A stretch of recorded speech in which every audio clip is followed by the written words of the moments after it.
Việt Nam hú rồi đấy. Làm gì?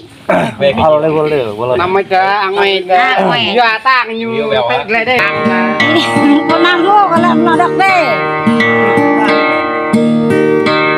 Có mình được nó được có đấy. Nghe này mà đâu có tang, nghe này. Ở đây cái nơi cái tôi có tang. Cái vụ cái này đi, rạc lan này này cũng làm được mà. Đây là vậy. Nó ăn. Chứ kìa, đi rồi. Đời gần bờ men này. Quan bên này. Này, quên. Tao rồi, tao rồi.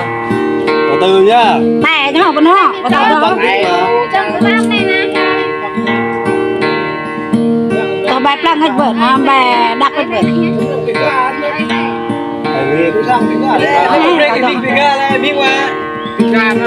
được là bài đặt nhặt là bài sò ha con ha tàu lá bài tàu là bài đắt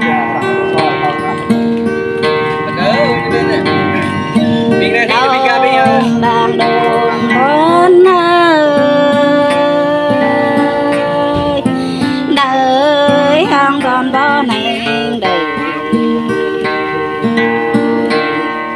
bao lăng còn bò hấp bò tờ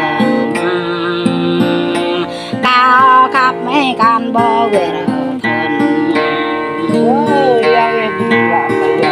cao hà rẽ con bò lại cao ai con bò bị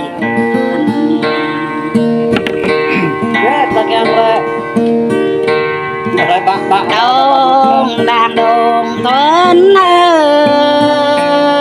ta đã lấy ta đâm lấy đi nè ta đã lấy ta cả đường ta đã lấy ta nè tìm từ gã cao ngoài đi đi cả ý cao ngoài mẹ để cười ô khăn cao ngoài đi đi khăn mợ nan này tóc tai đừng để lại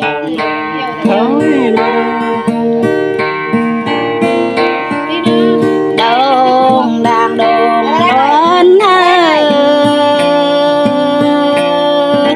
đời ông đơn bố mình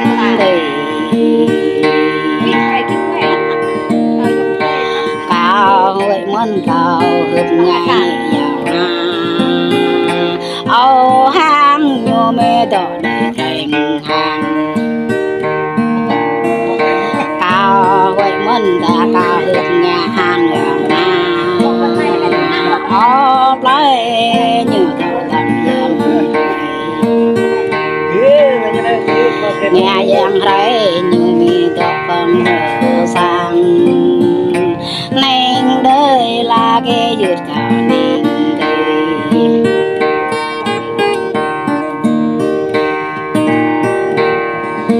đông đang đông lớn ơi